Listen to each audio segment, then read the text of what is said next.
Аңлаватқаныңла Шинжаң халық нәшрияты тәріпідін 2021 елі нәшір қылынған Uyghur халық чөжеклерідін Ур Тоқмақ. Ур Тоқмақ. Бұрынғы заманда бір бовай білән бір момай өзінің 3-4 етім нәврісіні бекіп, бір дәрияның бойыды яшайды екен. Оланың пәкәт бір түпла қағы жігітісі болып, ола әні шу жігітіге тайынып, күн кәчіреді екен. Әмма бұл жігітіге қағыла үгіні бапты. Бірі кәссе, ені бірі келіп, жігітіге задыла арам бәмәпті. Бовай жігіті тәріхіні қағыладың сақлашының амалыны іздепті. Ойла, ахыр бір чары тепіпті. Бовай бір кәптәрінің башқысыны өлтіріп, оның қиыныны пұтларыға, кендікіге вә бешіғі суапты да, жігді дәріхінің астығы келіп, өліп қағандық болып, жеммеді етіп апты. Бір жағда бір қаға жігідіге келіп қонып, кепек басқан қанейіні созып, қақылдапты. Бовайны көріп, оның yüzіге жігіделәдің бір нәтчіні чоқылап түшіріп, сынап бекіпті. Қарысы жім. Қаға, әй, бұл бір жәсәт оқшымамды деп пәскі түшіпті. О, аста алчаңлап келіп, бовайның қосығы үстіге чықып, кендіктіге қетіп қаған қанланы чоқып епті.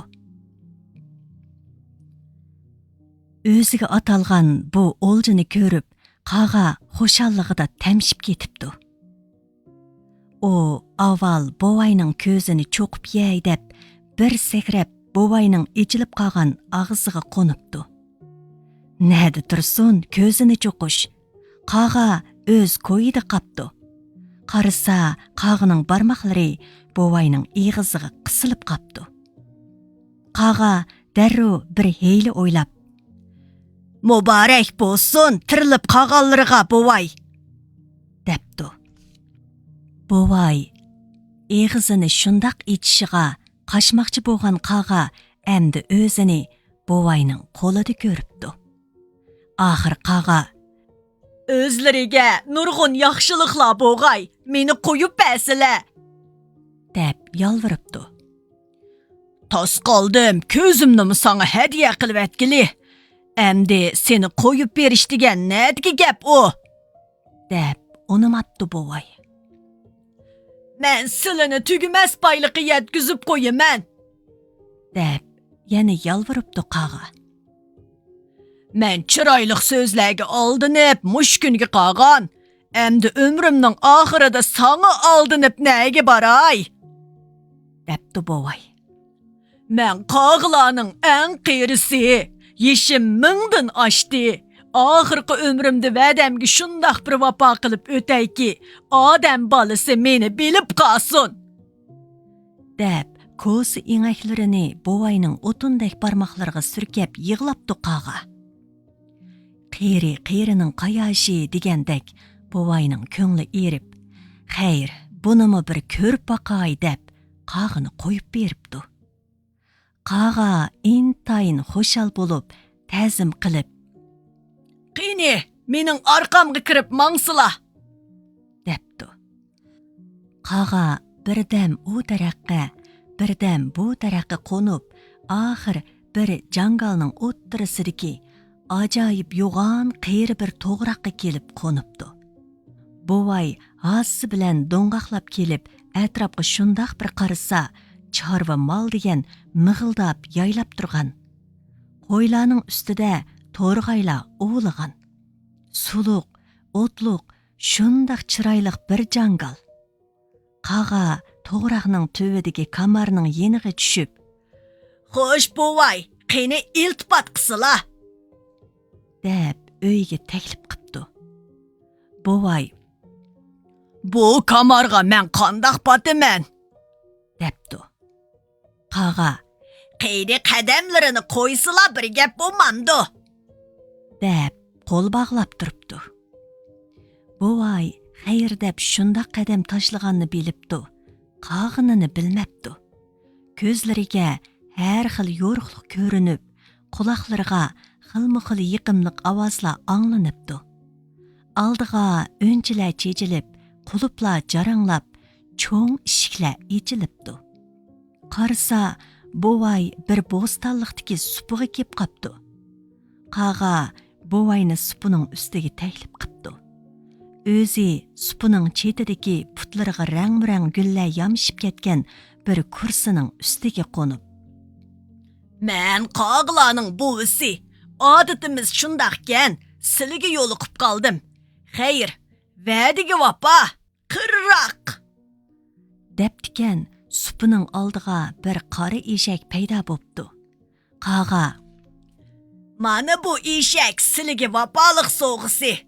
Sizlar bu eshakka shundaq minganda o'zlarini bir yo'l ustida ko'rdilar.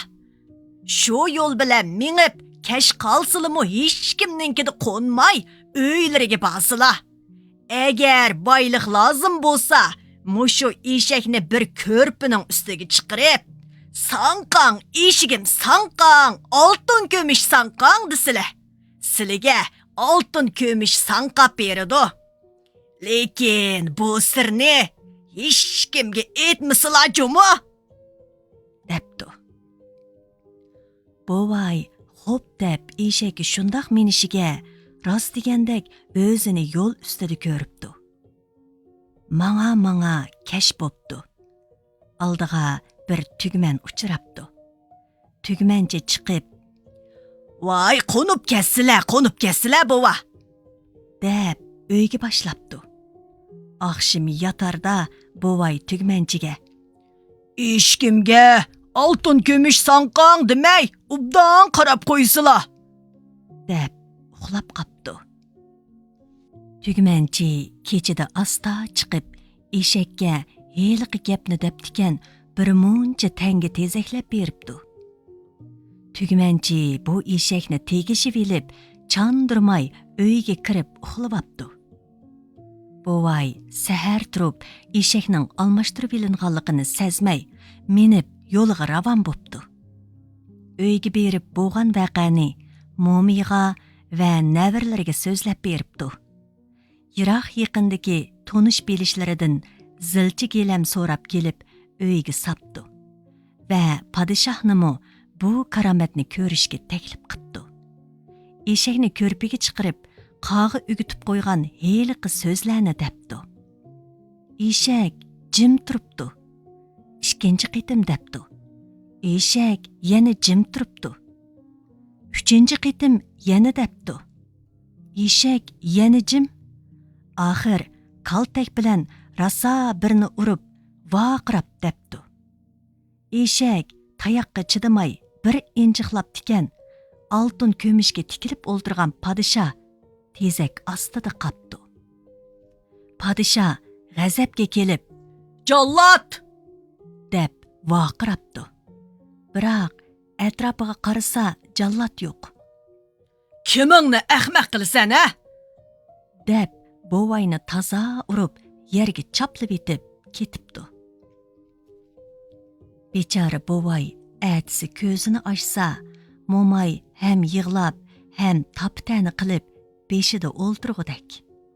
Bovay tishini tishlab o'rnidan turib, eshakka minib jangalga qarab yo'l otdi.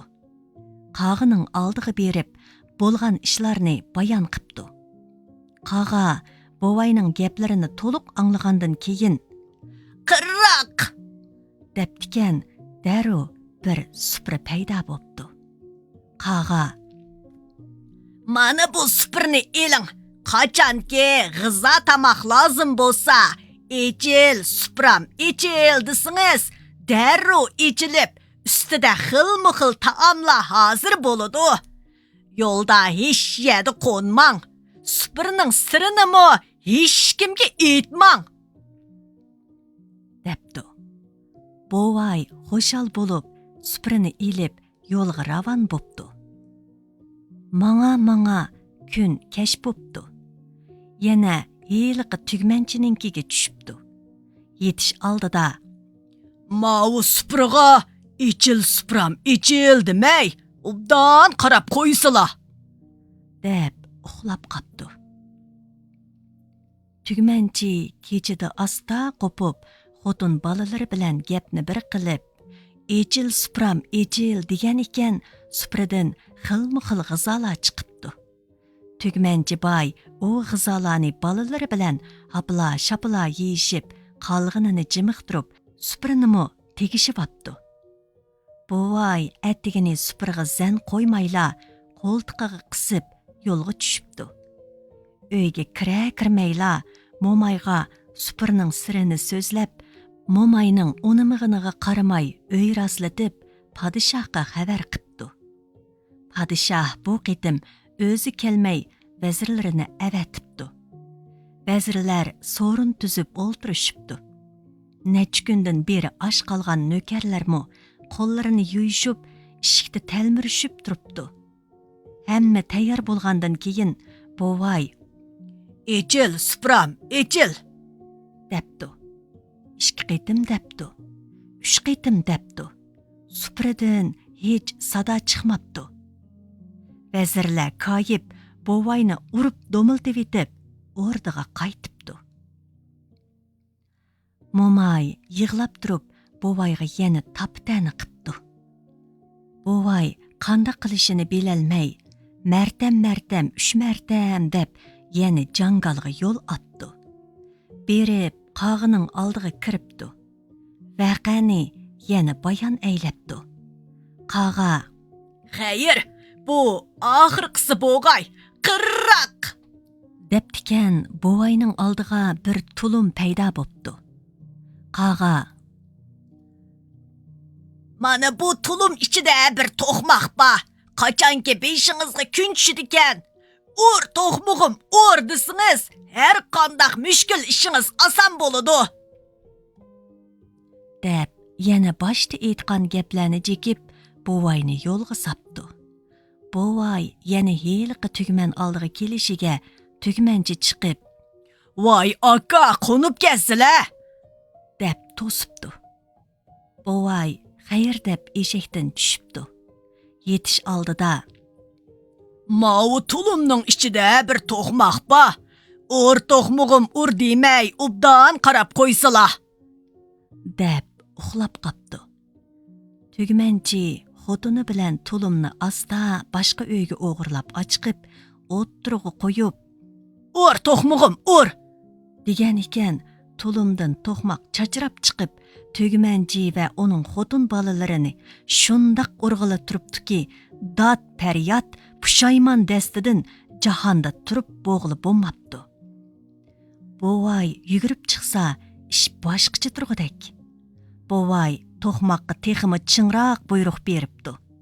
Tugmanchi: "Voy, eshaklarini qaytirib beray" deb eshakni tepib ketdi. To'qmoq to'xtamay tugmanchining xotinini uraveribdi. Tugmanchining xotini ming bir o'zri o'qib, supirini qaytirib beribdi. To'qmoq yana to'xtamabdi. Ular: "Balimizga pandiyat, 100 ming pushaymon, to'qmoqni to'xtating buva" deb nola qipdi. Buvay: "Tur, to'qmog'im, tur" debdi. To'qmoq to'xtabdi. Buvay hamma narsalarni qaytirib elib, o'zining avvalgi eshigiga minib, naqshisini aytib, yo'liga ravon bo'pti. Buvay uyga kelib, mo'mayni qoyil qilib, tonish bilishlarni qishqartib, yana padishahga yuguribdi. Padishah: "Nima baloga qoldim bu ahmoq gadoy bilan" deb qo'g'lab chiqiribdi. Arqadan padishahning tamaga ugunib qolgan ko'ngli besilmay, yana berib beqinglar deb bir necha yasovillarini avatibdi. Buvay g'izodan keyin eshakning karomatini ko'rsatib, yasovillardan padishahga nurg'un oltin kumushlarni sovg'at qilibdi. Padishah sovg'atlarga qanoat qilmay, niyatini buzibdi.